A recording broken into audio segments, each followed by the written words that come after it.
सबसे पहले जो हमारे बिगनर्स हैं जो भी जिम ज्वाइन करते हैं, तो कह लें कि मेरा पैगाम है उन दोस्तों के लिए, उन बच्चों के लिए कि जब आप जिम ज्वाइन करते हैं तो कम से कम आप किसी भी अगर कोच के पास जाते हैं, सिर्फ इतना इंश्योर ज़रूर कर लें कि वो कोच सर्टिफाइड होना चाहिए। अस्सलाम वालेकुम नाज़रीन, मैं आपका host Hafiz Naveed zero to hero YouTube channel से। आज हम जिस पर्सन के साथ मौजूद हैं, इन्होंने 20 साल बाद स्टेज को ज्वाइन किया और माशाल्लाह मिस्टर लाहौर का टाइटल विन किया। एक बहुत ज़्यादा मोटिवेशन है स्पेशली फॉर द जो न्यू कमर है ना बॉडी बिल्डिंग में, उनके लिए। तो इसलिए आज हम हारून भट्ट साहब के पास आए हैं, इनसे पूछते हैं कि आखिर वजह क्या बनी 20 साल बाद इन्होंने दोबारा स्टेज ज्वाइन किया और आते ही धमाके कर दिए, और धमाके भी इस तरह के टाइटल विन कर लिया। तो आए चलते हैं बड़ी दिलचस्प गुफ्तगू के लिए हारून भट्ट साहब की तरफ। इनसे पूछते हैं कि इन्होंने कब बॉडी बिल्डिंग शुरू की, छोड़ी क्यों और क्यों फिर दोबारा 20 साल बाद स्टेज पे आए। तो आए चलते हैं। अस्सलाम वालेकुम हारून भाई, कैसे हैं? ठीक ठाक हैं? अल्हम्दुलिल्लाह, शुक्र अल्हम्दुलिल्लाह, ठीक। सर, ये सबसे पहले तो हमें बताइएगा कि आपने बॉडी बिल्डिंग किस एज में शुरू की थी? जी, बॉडी बिल्डिंग मैंने स्टार्ट की थी 16 साल की एज में। ठीक। और मैट्रिक के मैंने एग्ज़ाम दिए थे, और एग्ज़ाम दे के मैं फ़िलहाल फ्री था। तो हमारे दोस्त से कुछ एरिया में रहते थे, उन्होंने मुझे कहा कि आप भी जिम ज्वाइन करें, चूँकि आपको अब चूँकि एग्ज़ाम आप दे चुके हैं, छुट्टियाँ हैं, तो हम बॉडी बिल्डिंग जिम जो है ना वो ज्वाइन करते हैं। तो उनके साथ ही मैं चला गया। तो ये बात है 94 की। 94 में मैंने जिम ज्वाइन किया था। और फिर 94 के बाद 2 साल बाद मेरे उस्ताद थे ज़फ़र भट्ट साहब, उन्होंने फिर मुझे कहा कि जी आप प्रोफेशनली कम्पीट करें, आप में विल पावर भी है और फिज़िक भी आपकी अच्छी है। तो 96 में कंपटीशन हुआ था मिस्टर लाहौर का गुलशन रावी में। अच्छा।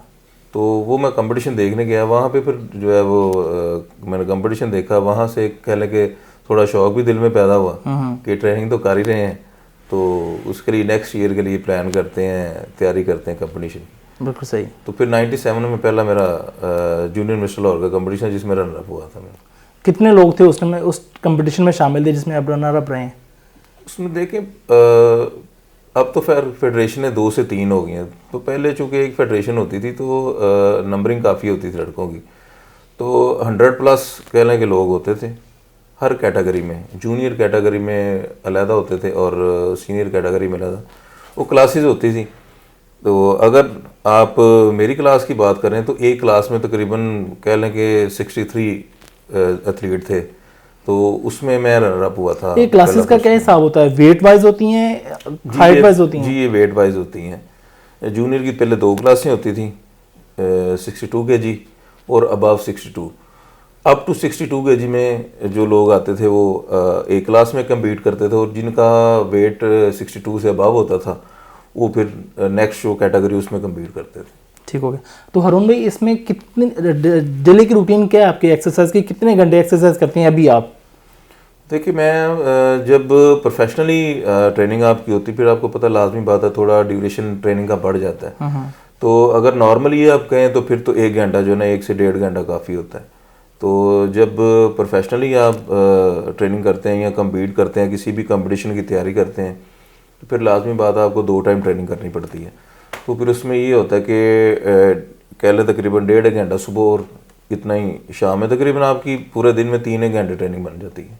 तो इसमें डाइट का क्या हिसाब होता है? मतलब डाइट किस तरह की आप लोग लेते हैं? जो बिल्डर लोग होते हैं स्पेशली ये देखते हैं कि बहुत ज़्यादा इनकी बैलेंस डाइट होती है, तो इसका कोई अमल दखल है आपकी फिजिक के अंदर? जी, डाइट का बिल्कुल अमल दखल होता है। एक जो डाइट के हवाले से मैं आपको एक बात बताता हूँ कि मोस्टली लोग हमारे जो बिगनर हैं वो ज़्यादा ट्रेनिंग पे तवज्जो देते हैं।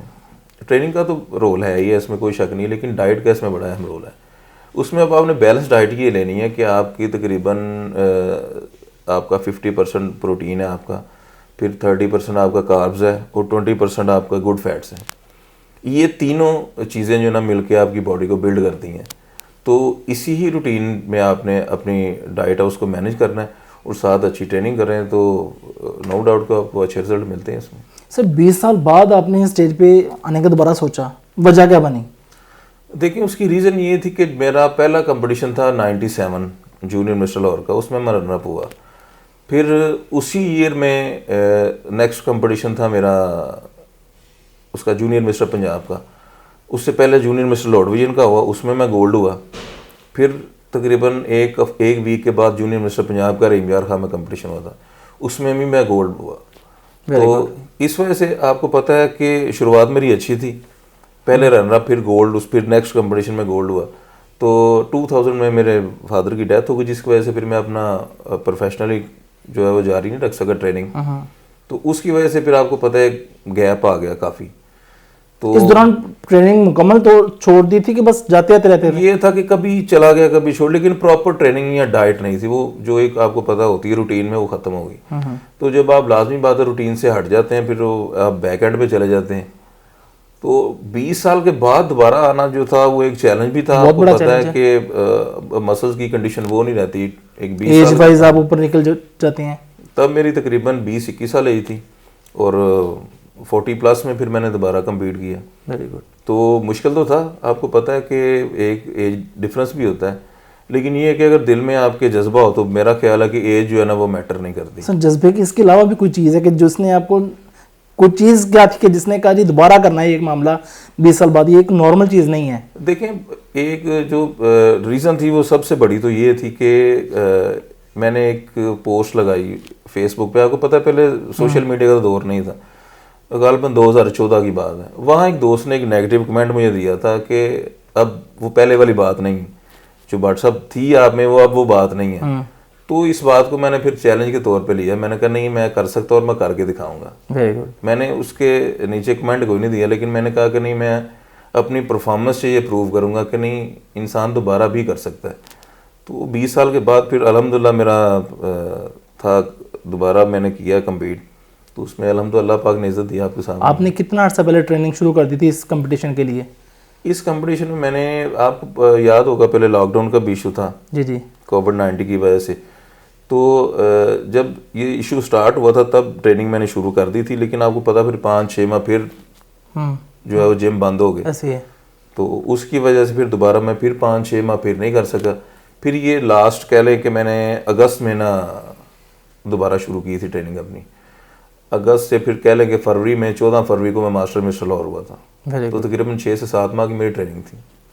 तो सर ये आपने जो मोस्टली बॉडी बिल्डर्स के बारे में ख्याल किया जाता है कि सप्लीमेंट वगैरह वो इस्तेमाल करते हैं, तो इसमें क्या कितनी हकीकत है और कितनी मतलब बात फेक है कि सप्लीमेंट्री का वाकई कोई इसमें रोल होता है कि नहीं होता? देखिए, सप्लीमेंट का रोल होता है, बिल्कुल होता है, इसमें कोई शक नहीं है। लेकिन आपने ये देखना है कि ये चाहिए किसको।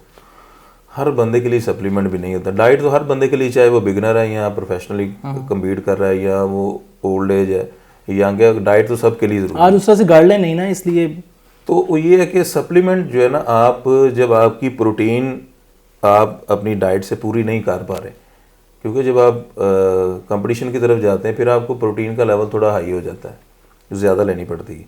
तो जब आप डाइट से उसको पूरी नहीं कर पा रहे होते तो फिर ये होता है कि आप उसमें कुछ सप्लीमेंट्स भी ऐड करते हैं। कुछ आप डाइट से कुछ आपको चीज़ें मिल जाती हैं, कुछ आप सप्लीमेंट से ले लेते हैं। तो इस हवाले से तो ज़रूरी है। तो बाकी जैसे जो बिगनर हैं जिन्होंने अभी स्टार्ट ही किया, अभी पहले दिन ही जिम आए, तो मेरा ख्याल है उनको अभी ज़रूरत नहीं है, अगर वो डाइट पे रहे तो ज़्यादा बेहतर है। सर एक बॉडी बिल्डर का और एक आम इंसान का फ़र्क क्या है? मैंने देखा कि जी बड़ी लड़कियों की लाइनें लगती हैं उस हवाले से थोड़ा देखिए, एक कंसेप्ट तो है, क्योंकि गुड लुकिंग होते हैं बॉडी बिल्डर, इसमें कोई शक नहीं है। वो देखने में भी अच्छे लगते हैं और अगर आपने कपड़े पहने हैं वो कपड़े पहने भी अच्छे लगते हैं। तो इस हवाले से यंग एज में तो खैर वैसे भी आपको पता है लाइनें मिलती हैं, तो इसका भी है कंसेप्ट। तो आपको कभी दूसरी शादी का प्रपोजल आया है स्पेशली इस हवाले से? दूसरी शादी के हवाले से मैंने कभी सोचा भी नहीं है। अच्छा अच्छा। और ये है कि वैसे अगर इस्लामिक आप पॉइंट ऑफ व्यू से देखें जी जी, वो एक अलग बात है, लेकिन ये है कि अगर आप एक शादी से अगर सेटिस्फाइड है तो मेरा ख्याल है दूसरी की जरूरत नहीं होती। लेकिन वैसे स्पेशली लोग, आप जब शादी में जाते हैं स्पेशल लोग फील कराते होंगे आपको? बिल्कुल होते हैं, इसमें कोई शक नहीं है। देखिए, एक तो जब से ये सोशल मीडिया, जैसे अब आपका चैनल बड़ा अच्छा काम कर रहा है, एथलीट को भी मंजर आम पे लेके आ रहा है। तो पहले चूंकि आपको पता है कि इलेक्ट्रॉनिक मीडिया भी नहीं होता था, प्रिंट मीडिया होता था। बिल्कुल ऐसे ही। तो उसमें लोग इतने ज़्यादा एक दूसरे को जानते नहीं थे, फेमस नहीं थे। तो जब से अब इलेक्ट्रॉनिक मीडिया और सोशल मीडिया आया, इससे ये है कि आपको लोग अब जानना शुरू हो गए। तो उसमें फिर ये होता है कि लोग, चूँकि आप किसी शादी में चले गए, किसी फंक्शन में चले गए हैं, और अभी रिसेंटली मैं बेकरी पे गया था, वहाँ भी कुछ दोस्त मिल गए, वहाँ के जो एम्प्लॉयज़ थे उन्होंने पहचान लीजिए, आपकी वीडियोज़ वगैरह देखी हैं, तो इस हवाले से लाजमी बात है, अप्रिसिएशन तो मिलती है और होनी भी चाहिए अगर एक बंदे ने स्ट्रगल की है। अच्छा सर, ये बताएगा कि जैसे हमारे बिगनर्स हैं वो बड़े मिसगाइड हो जाते हैं सप्लीमेंट के हवाले से, उनके बारे में कोई अपनी नसीहत कर दें कि किस तरह की डाइट लें, किस तरह के सप्लीमेंट वगैरह लेने भी चाहिए कि नहीं चाहिए, किस बंदे को लेना चाहिए सप्लीमेंट, उसके हवाले से प्लीज़ रोशनी डालिएगा। जी। मैं सबसे पहले जो हमारे बिगनर्स हैं जो भी जिम ज्वाइन करते हैं, तो कह लें कि मेरा पैगाम है उन दोस्तों के लिए, उन बच्चों के लिए, कि जब आप जिम ज्वाइन करते हैं तो कम अज़ कम आप किसी भी अगर कोच के पास जाते हैं, सिर्फ इतना इंश्योर ज़रूर कर लें कि वो कोच सर्टिफाइड होना चाहिए। इस तरह का कोच ना हो जिनको खुद किसी चीज़ का पता नहीं है, क्योंकि आपकी डाइट और ट्रेनिंग जो है ना, ये सबसे अहम रोल जो है ना वो प्ले करती है। और अगर आप किसी अच्छे कोच के पास ट्रेनिंग करेंगे, जहाँ भी करें, लेकिन यह कि किसी अच्छे कोच के अंडर ट्रेनिंग करें जो कम से कम ट्रेनिंग को जानता हो और न्यूट्रिशन का उसे पता हो, क्योंकि आपकी जो डाइट है वो मेजर चीज़ है, मेजर रोल आपकी डाइट प्ले करती है। ट्रेनिंग आपकी 70% आपकी डाइट है और 30% आपकी ट्रेनिंग है। अगर आप अच्छी डाइट लें और ऑर्गेनिक फूड की तरह अगर आप जाएंगे, तो इसमें कोई शक नहीं है कि आप अपनी मर्ज़ी के रिज़ल्ट भी ले सकते हैं और बड़े थोड़े टाइम में आप अपनी बॉडी को बिल्ड भी कर सकते हैं। जो सप्लीमेंट्स हैं वो ज़रूर इस्तेमाल करें, मैं ये नहीं कहता, लेकिन उसके लिए भी एक टाइम होता है। वो कम से कम जब आप शुरू में पहले दिन गए हैं या 2 दिन हो गए, आपको 1 माह हो गया, आपको उसकी ज़रूरत नहीं होती। नेचुरल फूड की तरफ आप जाएं, नेचुरल फूड लें, आप अपने जो कोच हैं उससे एक प्रॉपर डाइट प्लान बनाएं और उसका ट्रेनिंग का आप प्लान लें। इस दोनों चीज़ों को आप फॉलो करें, इसमें कोई शक नहीं है कि आप भी एक अच्छे बॉडी बिल्डर के तौर पे सामने आ सकते हैं। अच्छा, हारून भाई बताएगा कि 40 ईयर की एज के अंदर दोबारा से शुरू करना, मेरा ख्याल है कि इस टफ टास्क है ये, तो किस तरह से इस सब चीज़ों को मैनेज किया? मैं ये देखता हूँ तो बड़ी एक मोटिवेशन भी मिलती है और इसके रीज़न भी जानने की कोशिश दिल करता है कि हमें बताएगा कि ये क्या वजह थी जिसने लगाए रखा आपको? देखें, एक तो सबसे बड़ी बात ये थी कि जब आप किसी भी चीज़ को कंटिन्यूसली कर रहे होते हैं ना, फिर उसमें एज जो मैटर नहीं करती, लेकिन जब आपका गैप एक आ जाता है ना, फिर उसमें ये होता है कि दोबारा स्टार्ट करना, क्योंकि अब रूटीन में अगर आप देखें, आप 2 या 3 दिन किसी काम को अगर आप रूटीन से कर रहे हैं, आप उसे छोड़ रहे, चौथे दिन आपका दिल नहीं करेगा। तो 20 साल का गैप तो एक बहुत बड़ा गैप था। टफ कितना है सर? फिर वो ये था कि बात वही आ जाती है कि एक पैशन तो था, तो ये भी था दिल में, हाँ यार मैं कर सकता हूँ। और चूँकि आपने कोई भी चीज़ जब आप उसे अधूरा छोड़ देते हैं ना, वो फिर आपकी लाइफ में वो कह लें कि एक तशनगी हो रहती है कि नहीं, मैंने उसको पूरा करना है। तो यही एक चीज़ है जिसे लेके फिर मैंने सोचा अपना दोबारा मैंने कम बैक किया और ट्रेनिंग भी अपनी की, डाइट भी की। तो इसी वाले से आपको पता है फिर अल्लाह पाक ने कामयाबी भी दी थी। सर बड़े सारे मसाइल होते हैं डाइट के हवाले से, जैसे आप बता रहे थे डाइट में ज़ाहिर बात आपने ट्रैवल भी करना है, आपने कहीं आना जाना भी है, कोई शादी भी अटेंड करनी है, उस दौरान अपनी डाइट को कैसे? पता है क्या सबसे जो बड़ी प्रॉब्लम होती है उसमें, ख़ास तौर पे प्रैक्टिकल लाइफ में ना, जब आप एक मैरिड लाइफ है आपकी उसको लेके चल रहे हैं, जब आप यंग एज में होते हैं तब इतने मसले मसाइल नहीं होते, आपको पता आपने अपने आप पे फोकस करना है, आप जो कर रहे हैं। तो मैरिड लाइफ में ये होता है कि आपको पता घर के भी मसले मसाइल होते हैं, फिर बच्चों की एजुकेशन है, उनकी बर्थडे आ गई, कोई फंक्शन आ गया, उसमें ये होता है कि काफ़ी सारी ऐसी हिडन चीज़ें होती हैं जो आम लोगों को नहीं पता होती कि एक बॉडी बिल्डर जो वो सेक्रीफाइस क्या क्या करता है। देखें, सबसे पहले आपके इवेंट्स हैं, घर में आपके इवेंट है, कोई शादी है, कोई फौतगी है, या बच्चों की बर्थडे है, एनिवर्सरी है, वो इवेंट जो है जितने के जितने आप सारे के सारे सेक्रीफाइस करते हैं। फिर आप ट्रैवल कर रहे हैं, आप कहीं आउट ऑफ सिटी जा रहे हैं, शादी पे जा रहे हैं या फौतगी पे जा रहे हैं। सर इस लिहाज से तो बिल्डरों की लड़ाइयाँ बड़ी होती होंगी कि एनिवर्सरी अटेंड करते होंगे वो। तो फिर उसके देखें, उसके बाद एक इशू ये भी होता है कि आप अपना डाइट जो है वो, अब बॉडी बिल्डिंग फूड ऐसा फूड नहीं है जो आप बाहर से भी ले सकते हैं, वो आप वही आपने फॉलो कर रहे हैं जो आपने घर पे बनाया है। और उसमें लाजमी बात है कि कोई भी एथलीट उतनी देर तक कामयाब नहीं हो सकता जितनी देर तक उसके घर वाले उसका साथ ना दें। तो मेरी मिसेज़ ने बहुत साथ दिया इस हवाले से, और मैं अपना बॉडी बिल्डिंग जो कर रहा हूँ, ये भी कह लें कि उसी की वजह से जो मेरा डाइट प्लान जितना भी सारा का वो ही बनाती है, डाइट भी वही बना के यानी कि रियली जो टाइटल है वो ये भाभी का टाइटल है, ये उन्हीं का लाहौर का टाइटल जो है। और उससे बड़ी बात ये है कि जब अगर आप मैं इस एज में कम्पीट कर रहा हूँ और अगर इस एज में मुझे कामयाबी मिली तो लाजमी बात है उसमें मेरे वालिदैन की, पेरेंट्स की दुआएं भी हैं। Highly appreciate.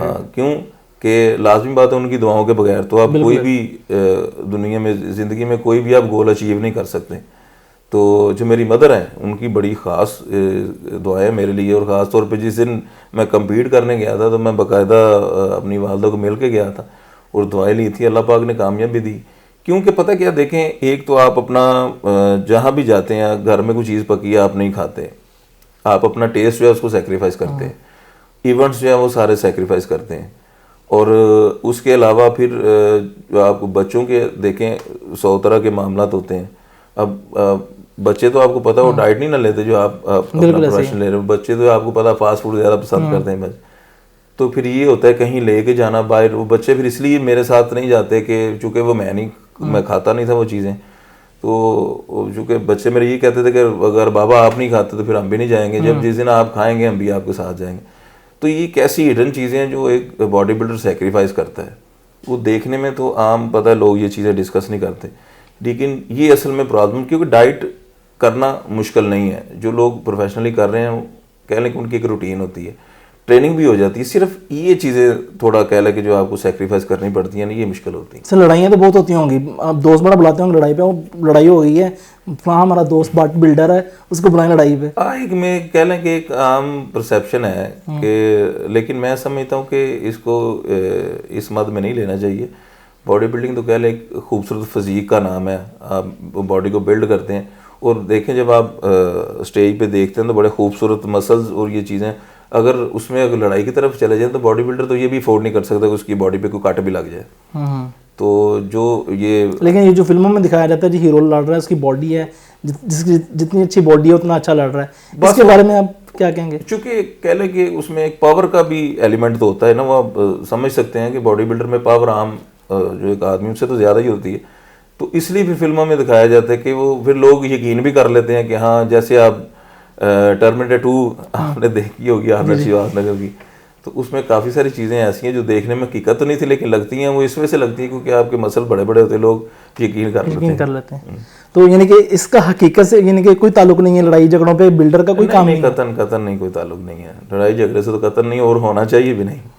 तो सर जी जो यंगस्टर हैं, जो न्यू कमर हैं, जो बॉडी बिल्डिंग में आ रहे हैं, उनके लिए आपका पैगाम क्या है कि किस तरह से अपनी सारी चीज़ों को मैनेज करें, कि अगर बॉडी बिल्डिंग का उन्हें शौक पड़ गया है तो कैसे करें?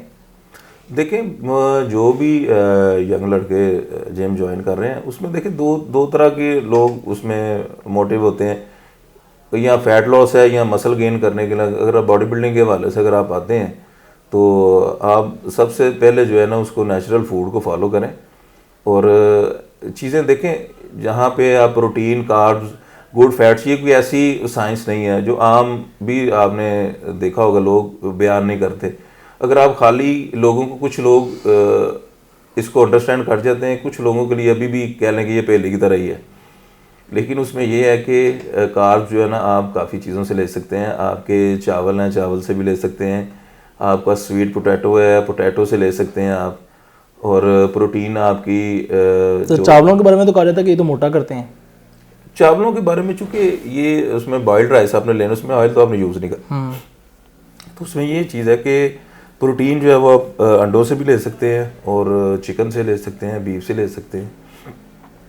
तो ये है कि ये चीज़ें आपकी गुड फैट्स है, वो आप जितने भी सारे नट्स हैं उससे ले सकते हैं। सर लास्ट में सिर्फ एक सवाल है बड़ा इंपॉर्टेंट कि सर आप क्या समझते हैं कि कौन से वो एलिमेंट्स थे कि जिसने 40 ईयर्स की एज में भी आपको एक जो आपने टारगेट विन किया है लगाए रखा, एक दो चीज़ें कौन सी थी जिसकी वजह से आपने ये अपना टाइटल विन कर लिया? देखिए, मैं शुरू से किसी भी एथलीट की यही ख्वाहिश होती है एक टाइटल के लिए, तो चूँकि गोल्ड तो था मेरे पास, लेकिन ये कि जब भी आप किसी इवेंट में जाते हैं तो आपको अनाउंसमेंट जब की जाती है आपके नाम लेके, तो उसमें ये नहीं किया जाता कि ये गोल्ड मेडलिस्ट है या उसमें सिल्वर मेडल है या आप ब्रॉन्ज मेडल है, उसमें हमेशा टाइटल का जिक्र होता है। तो ये चीज़ होती थी कि यार जब मेरा नाम जो है ना अनाउंस हो स्टेज पे, तो कम से कम कोई टाइटल आपके पास होना चाहिए। सही। अभी लास्ट एक मैं कंपटीशन में गया था ये लास्ट मंथ, तो उसमें जब मेरा नाम अनाउंस हुआ तो उसमें बाकायदा उन्होंने अनाउंसमेंट की थी कि मास्टर मिस्टर लॉर्ड 2020। तो ये चीज़ें जो है ना वो लाजमी बात अपील करती हैं। तो इस हवाले से था कि कोई ना कोई टाइटल ज़रूर होना चाहिए। बाकी मेडल जो है आपके नो डाउट कि उनकी भी एक अहमियत होती है, लेकिन असल चीज़ जो है ना वो टाइटल होती है जो आपकी पहचान होती है। तो और ये ख़ास तौर पे ये जो बेल्ट है इसकी एक बहुत बड़ी अहमियत है, और आपकी जो मिस्टर की ट्रॉफ़ी है, ये दो चीज़ें कह लें कि इसके लिए आप सब कुछ सेक्रीफाइस करने के लिए तैयार होता नहीं। लास्ट में मैं सॉरी आपकी बात मैंने काटी, एक मैं मैसेज देना चाहता हूँ ख़ास तौर पे जो अपने यंग जनरेशन है, क्योंकि इसके बारे में एक मिसकंसेप्शन है बॉडी बिल्डिंग के बारे में कि लोग शायद ये समझते हैं कि स्टीरॉयड जो है वो सारी चीज़ें, तो स्टीरॉयड की तरफ कतई ना जाएं, क्योंकि जो लोग प्रोफेशनली compete नहीं करना चाहते उनके लिए ये बिल्कुल नहीं होना चाहिए। आप अपनी जो नेचुरल फूड है ना उसको फॉलो करें और ट्रेनिंग को फॉलो करें, क्योंकि जो एक आपके ज़हन में ये कंसेप्ट है ना कि शायद ये जो बॉडी बिल्डर हैं ये सिर्फ स्टीरॉयड लेके ही बनते हैं, ऐसी कोई बात नहीं है और ऐसा कोई मामला नहीं है। अगर ये कोई कहता है आपको या कोच कहता है तो ये बिल्कुल झूठ बात है। आपकी ट्रेनिंग और डाइट ये आपकी असल चीज़ है अगर आपने अपनी बॉडी बिल्ड करनी है। और अगर आप प्रोफेशनली compete नहीं करना चाहते तो मेरी आपसे रिक्वेस्ट भी है, बड़ी हम्बल रिक्वेस्ट है, कतन स्टीरॉयड की तरफ ना जाएं। जो लोग प्रोफेशनली इसको compete करना चाहते हैं ये सिर्फ उन लोगों के लिए है, और जो लोग कम अज़ कम प्रोफेशनल भी ले रहे हैं उनसे भी मेरी यही रिक्वेस्ट है कि अपना लाइफ को पहले देखें, उसको सेव करें। आप लेना चाहते हैं तो कम अज़ कम भी किसी अच्छे कोच के पास जाए जो आपको उसकी डोज रिकमेंड करे, और आपने कौन सा सॉल्ट लेना है और कितनी डोज लेनी है। कम अज़ कम ये एक जो प्रोफेशनल जो एथलीट है और सर्टिफाइड कोच है उसके पास ज़रूर जाएं, उनसे डिस्कस करें, उसके बाद ये करें, क्योंकि आपकी लाइफ जो है ना सबसे पहले है, उसके बाद सारी चीज़ें बाद में है। क्यों कि जैसे आपने पहले भी काफ़ी लोगों के इंटरव्यू सुनेंगे, लेकिन मैं थोड़ा सा इस बात को क्लियर करता चलूँ कि आप कोई भी चीज़ अगर सॉल्ट लेते हैं ना तो कम अज़ कम उसके लिए आपको खुद से कोई चीज़ ना लें, खुदा के लिए। और जो आपके गूगल पे जो इन्फॉर्मेशन है वो इनकम्प्लीट है, वो कंप्लीट इन्फॉर्मेशन नहीं है, उसको फॉलो ना करें, चाहे वो डाइट के हवाले से ट्रेनिंग है या स्टीरॉयड के हवाले से, क्यों कि वो कंप्लीट इन्फॉर्मेशन नहीं है। क्योंकि हो सकता है कि जो उन्होंने वो सारा एक पैटर्न उसका डाइट का है या आपके स्टाफ का है या ट्रेनिंग का है, वो आपके बॉडी वेट को मैच ना करता हो। तो लिहाजा ये मेरी आखिर पे रिक्वेस्ट है कि काइंडली इस चीज़ को ध्यान में रखें और सबसे पहले डाइट को फॉलो करें। अगर आप अपनी डाइट अच्छी करेंगे तो मैं आपको श्योरिटी देता हूँ कि आप बड़े अच्छे टाइम में अपना गोल अचीव कर सकते। अच्छा हारून भाई, एक्सरसाइज के साथ साथ आपकी कारोबारी मसरूफियत क्या है? जी अपना आप सब, मैं उसके अलावा मेरी कंपनी है प्योर ड्रॉप्स, और ब्लू इन वाटर ब्रांड है, हमारा यूनिट है, फिल्ट्रेशन प्लांट है जो कि अप्रूव्ड है पंजाब फूड अथॉरिटी से।